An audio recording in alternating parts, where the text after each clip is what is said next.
Cowboy fans, Cowboy Nation, this is me coming back with not live, but another video, and I want to point out something here. I haven't made a second video in the same day in a long while, but that's okay. But I'm going to do it here today.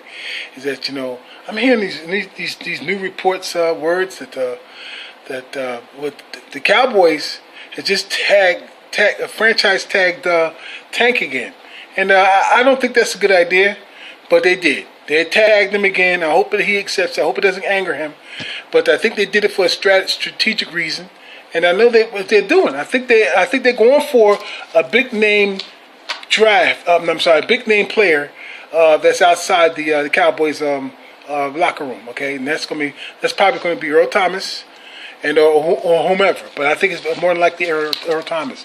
So if you're franchise tagging on Tank. And so you're leaving room and cap space for whatever you need to do. That too also will help to also pay for Ezekiel Elliott. Now we already got problems down in the front line because of Davis and that idiot Gregory. Okay, but look, it's just we were gambling anyway for the last couple of years for both of those players. So the gamble, in a sense, sort of paid off, and then later on, it didn't pay off. So it's not paying off well. So then we got to cut our losses. So that's not a problem. We've been dealing with that anyway, right? So that's not an issue. So the thing is that we still have Tank, and hopefully that it won't cause any friction between him and the front office. I don't know if they knew what they're doing, but that's okay. Okay, DeMarco D-Law has been franchise tagged. Okay, so we have to accept that. And we may have another player that may be franchise tagged as well. You may not know. They may franchise tag Dak Prescott for the fourth in his after his fourth season. But we're not to mention that. But the fact remains that you can't avoid giving him his money. You got to give Dak Prescott his money. So he's the quarterback. So with that saying, the Cowboys, this is going to be the set off, the thing that they need to do to try to get this oncoming season, right and on track. So that's their move. Maybe that they felt that's their best move. And I guaranteed you, if D-Law was being hard on the and his lawyer or whoever the guy who does his negotiating, if they were being hard on the negotiating table, that's the only thing they came out about was the franchise tag. So they franchise tagged him. So it had to be that D-Law was being very hard on the negotiating table. So with that, he had to be paid what he felt is worth.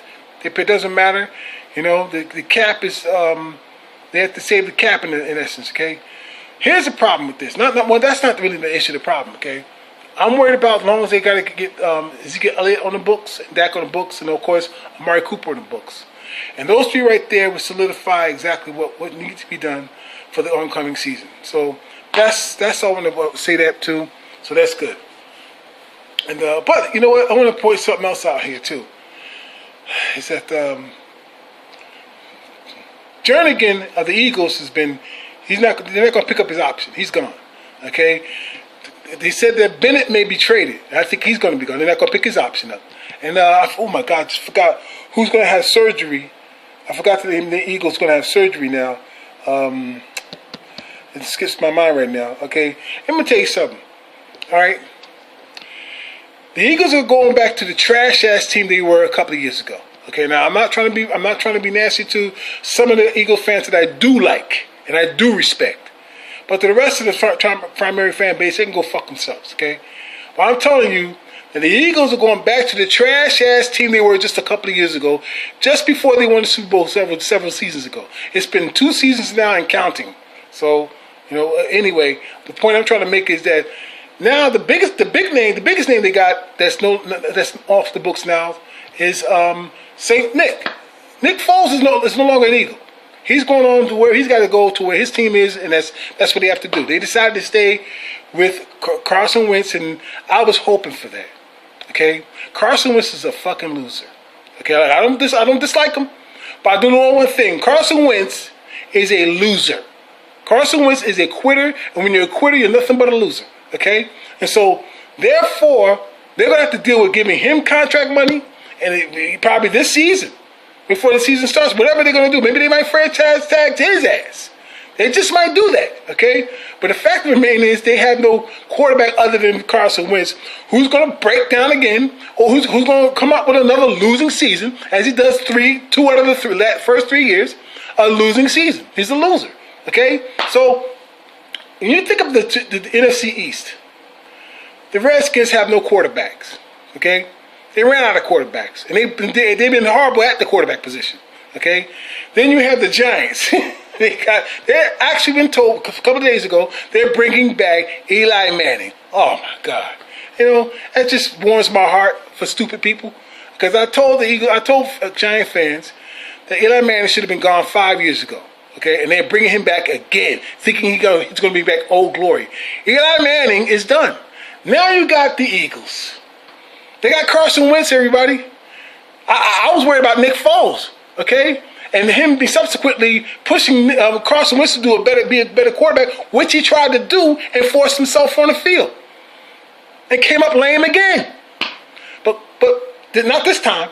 Suffield ain't going to do it for him. And what else they better make sure he's a big man quarterback that backs up Carson Wentz if they have any money. But the Eagles ain't getting no Le'Veon Bell. Forget that. They have no money for that. It's not happening. Okay? So they're going to be forced to bring back Ajayi, who had a broken back, whatever it is he had, and they're going to try to get back Blunt. That may help them. But if they're going to have Ajayi, and that's all the running backs they got, Carson Wentz is in serious fucking trouble, okay?